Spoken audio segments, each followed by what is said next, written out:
જૂનાગઢ રેન્જના પોલીસ મહાનિરીક્ષક સાહેબ નિલેશ જાજડિયાની સૂચના અને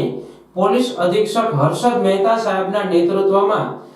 જિલ્લા શહેર અને ગ્રામ્ય વિસ્તારોમાંથી અલગ અલગ સમાજના આગેવાનો, જે તે એવોર્ડના આગેવાનો, અલગ જ્ઞાતિના આગેવાનો તેમજ જાગૃત નાગરિકો તરફથી મળેલી રજૂઆતો અરજીને ધ્યાને લઈ ગુનાખોરી તથા અસામાજિક પ્રવૃત્તિ કરનાર ઈસમો વિરુદ્ધ કડક કાર્યવાહી કરવા માટે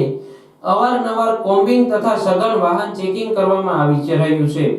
જેના પગલે તારીખ 16/8/2024 ના રાત્રિના 4 કલાકથી 8 વાગ્યા સુધી જૂનાગઢ શહેર અને ગ્રામ્ય વિસ્તારમાં નાયબ પોલીસ અધિક્ષક હિતેશ ધાંધલિયા, નિકિતા સિરોયા સાહેબ,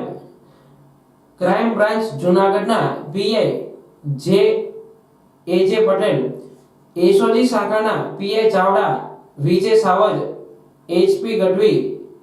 પીએસઆઈ વણઝારા સાથે સ્ટાફ મળીને 278 પોલીસ અધિકારી કર્મચારીઓની અલગ અલગ 18 ટીમો પાડીને જૂનાગઢના પંચેશ્વર, દાતાર રોડ, કડિયાવાડ, દોલતપરા, સુખનાથ ચોક, જમાલવાડી, ધરાનગર, ખામથોડ રોડ તેમજ ગાંધીગ્રામ વિસ્તારોમાં સંયુક્ત રીતે અસામાજિક ઈસમો ઉપર ઘોષ બોલાવી હતી, જેમાં વાહન ચેકિંગ સહિત ગુનાહિત ઇતિહાસ ધરવામાં કુલ 143 ઈસમો વિરુદ્ધ કાયદેસરની કાર્યવાહી કરવામાં આવી છે, જેમાં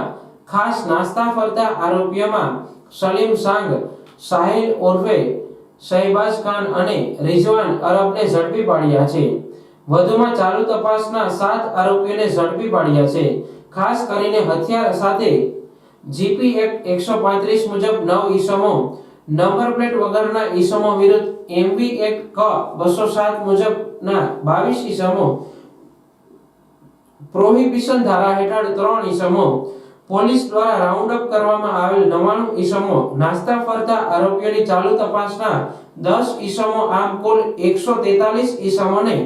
પોલીસે પકડી પાડ્યા છે.